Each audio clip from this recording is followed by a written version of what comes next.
पुढची बातमी. महिलांच्या लैंगिक शोषणामुळे चव्हाट्यावर आलेलं अशोक खरातचं प्रकरण दिवसेंदिवस गंभीर वळण घेत आहे. नाशिकसह शिर्डी, अहिल्यानगर, पुणे या ठिकाणी कोट्यवधींची मालमत्ता समोर आली आहे आणि यामध्ये आता आणखी भर पडली आहे ती त्याच्या अधिक अर्थपूर्ण संबंधांमुळे. नेमकी ही जमीन कुठली आणि त्यामध्ये कसे लागे बांधे गुंतलेले आहेत त्यावरचाच हा स्पेशल रिपोर्ट. कॅप्टन अशोक खरातची चौकशी जसजशी पुढे सरकतेय तसतशा नव्या गोष्टी समोर येत आहेत. या चौकशीतून आणखी एक माहिती समोर आली. हे प्रकरण आहे सोलापुरातील कळमण गावातल्या जमिनीचं. खरात आणि त्याचा सीए ललित पोपळे यांनी एकत्रपणे या कळमण गावात 11 एकरापेक्षा अधिक ओसाड जमीन कोट्यवधी रुपयांना विकत घेतल्याची माहिती समोर आली. विशेष म्हणजे ज्या गावातून राज्य सरकारचा शक्तीपीठ महामार्ग जाणार आहे त्यात या कळवण गावाचाही समावेश आहे. खरातनं 2024 साली या जमिनीचा व्यवहार केला होता. त्यांना ही जमीन प्रति एकर 21 लाख किमतीनं विकत घेतल्याचं खरेदी खतातून स्पष्ट झालं. जी जमीन खरातनं कोट्यवधीत विकत घेतली तीच जमीन 2021 साली राजाराम बनसोडे यांनी 4,70,000 रुपये दरानं विकली होती.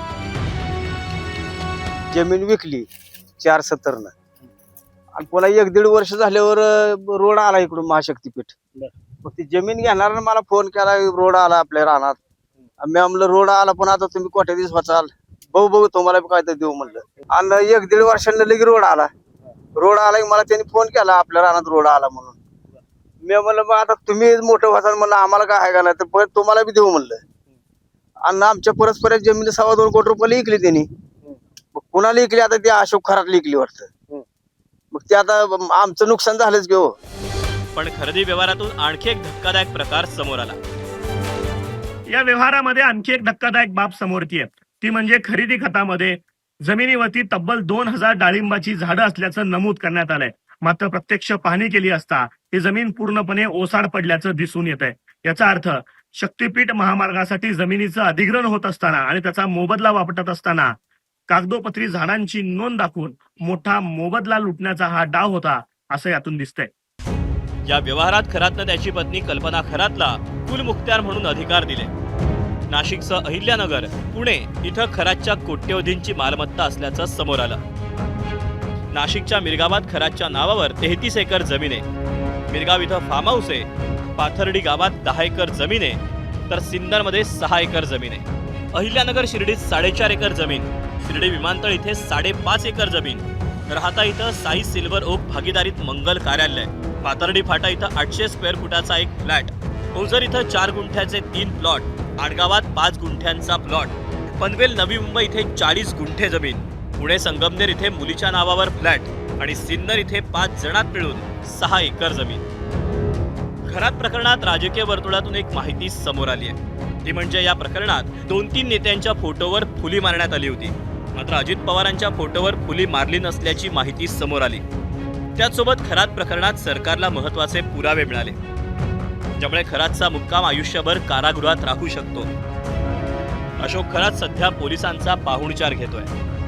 पण खरातची पत्नी कल्पना खरात गेल्या 10 दिवसांपासून फरार आहे. तिला शोधण्यासाठी देखील तपास यंत्रणेनं कंबर कसली. शिर्डी पोलीस ठाण्यात फसवणुकीचा गुन्हा कल्पना खरातवर दाखल झाल्यापासून खरातची पत्नी कल्पना नाशिक मधल्या घरातून फरार झाली आहे. 10 दिवस होऊनही तपास यंत्रणेला तिला शोधण्यात अपयश आलं आहे. म्हणूनच पोलिसांनी आता तपासाची चक्र फिरवली असून कल्पनाच्या माहेरी तसंच माहेरच्या तिच्या नातेवाईकांकडे चौकशी केल्याची माहिती सूत्रांनी दिली आहे. कल्पना खरातच्या नाशिक मधल्या काही मैत्रिणी तसंच तिच्या घरी सध्या काम करणाऱ्या आणि यापूर्वी काम केलेल्या काही नोकरांकडेही कल्पनाबाबत चौकशी केली गेली आहे. अशोक खरात प्रकरणात राजकीय आरोप प्रत्यारोपाच्या फैरी झडतायत.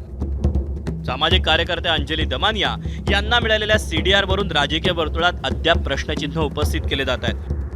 तर ठाकरेंच्या सेनेचे खासदार संजय राऊत यांनी थेट गृह विभागावर निशाणा साधलाय. कोण किती मिनिटं बोललं, कोणाशी बोललं हे अत्यंत गोपनीय माहिती असते. पण मुख्यमंत्री कार्यालयांच्या मदतीनं ती माहिती बाहेर आली. मला जे काय कळतं, जी का आम्ही इतके वर्ष पत्रकारिता आणि राजकारणामध्ये काम केलेलं आहे त्यानुसार ही माझी माहिती आहे.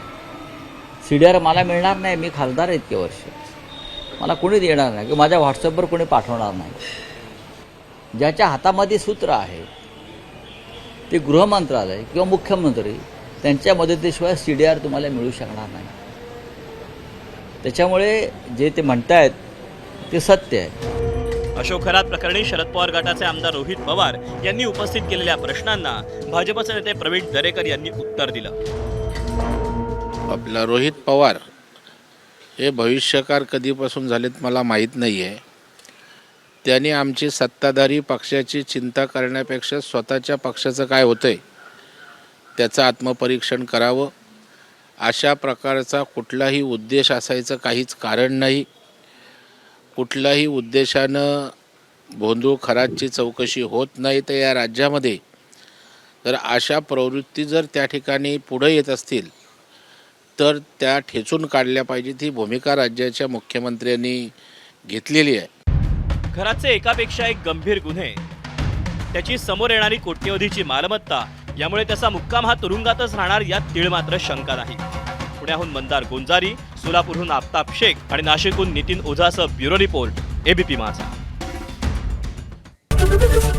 एबीपी माझा, उघडा डोळे बघा नीट.